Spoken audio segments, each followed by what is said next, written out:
I mean, our specialty is focused on disorders of the head and neck, which would exclude things related to the eyes and the brain and everything else basically above there. And it's a mixture of a lot of aerodigestive type complaints, so complaints related to breathing disorders and swallowing and eating disorders, but also including the ear, and therefore, we take care of hearing disorders, and within that subspecialty of our division is balance or dizziness complaints.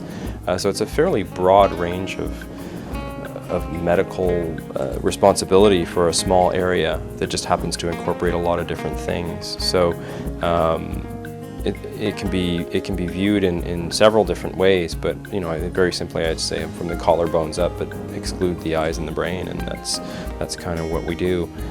So the head and neck cancer surgeons take care of cancers of the throat and mouth and voice box, as well as sinuses, which is more uncommon. And that specialty has evolved in the last couple of decades to include reconstruction. A lot of those surgeons also do a fairly elaborate reconstruction of the defects that have to be created to take bad cancers out. We collaborate with other specialists as well in some areas, so it really depends on what we're seeing. A pretty common scenario is, patients often have a referral for one particular problem. Say they're complaining they're having a hard time breathing through their nose, and very often there are associated complaints that may or may not be related to the initial problem, or might just be separate things that are going on at the same time in the person's ear. And it's not uncommon for us to address 2 or 3 different issues in this, as you say, relatively small area of the body. I think one thing that's pretty typical of ENT surgeons is we're focused a little bit on understanding anatomy and the physiology of the head and neck. It is a very complex anatomical area, and it's really interesting for us, and I think that's sort of what drives us to being really interested in the type of surgery that we do.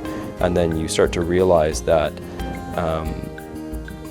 these problems that we see are very central to people's lives often. It's very hard to ignore one's difficulty breathing through the nose, or your 5-year-old who's having 7 episodes of tonsillitis in the ear.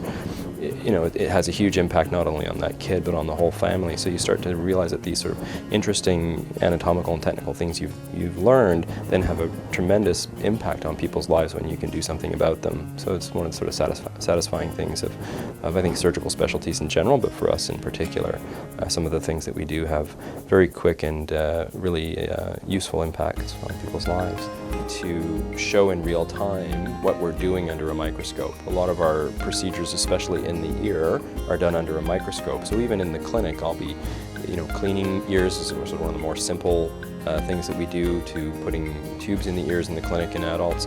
And this can now be shown on a video screen at the same time. Either the patient themselves will sort of appreciate, some people don't like to see that stuff happening to them, and some people are like, wow, that's really neat. And others, and on the other side is the students that we have, where we can actually teach them in real time what we're doing, which is very exciting for them.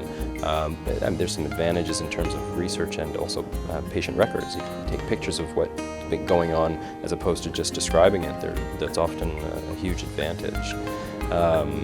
And so those kinds of fairly, what seems simple technology have made a big impact in our specialty as well.